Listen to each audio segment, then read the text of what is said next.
طور پر اسکریننگ تیز کی جائے.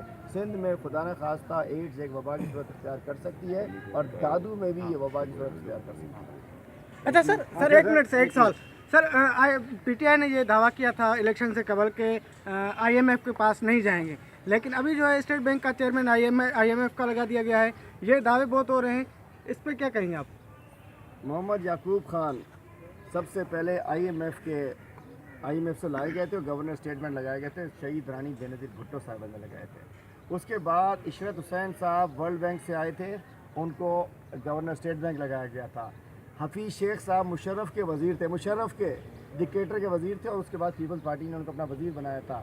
صاحبزادہ یعقوب علی خان 1985 کے اندر وہ ضیاء الحق کے وزیر تھے, ان کو 88 کے اندر پیپلز پارٹی نے اپنا وزیر بنایا تھا. اس وقت ہماری اسمبلی میں میرے چاروں طرف کیو لیگ, میں تو تھا, کیو لیگ کے سارے لوگ بیٹھے ہوتے ہیں پیپل پارٹی کے اندر ہیں. بات یہ ہے وہ ٹیکنوکریٹس جو بین الدنیا میں کام کر رہے ہیں, بین الاقوامی سطح پر, ورلڈ بینک میں, آئی ایم ایف میں, ایشین ڈیولپمنٹ میں, اگر وہ پاکستانی ہیں, اس دھرتی کے بیٹے ہیں, تو انہیں سرو کرنا چاہیے. بات یہ ہمیں ملک آگے لے کے چلنا ہے.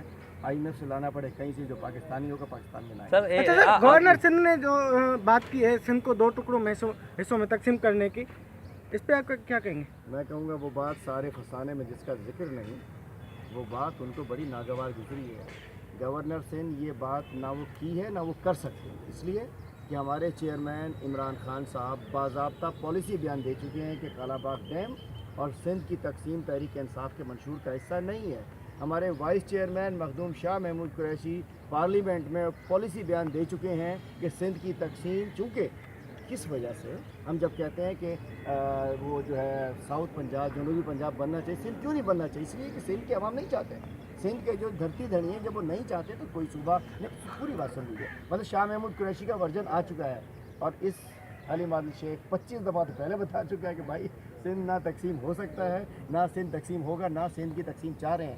گورنر نے جو پھر دوبارہ ایک سندھی چینل کو انٹرویو دیتے ہوئے بات کی ہے, انہوں نے کہا ہم چاہتے ہیں کہ انتظامی بنیاد پر وسائل کی تقسیم, مطلب این ایف سی کے بعد پی ایف سی کی تقسیم, این ایف سی تو آ جائے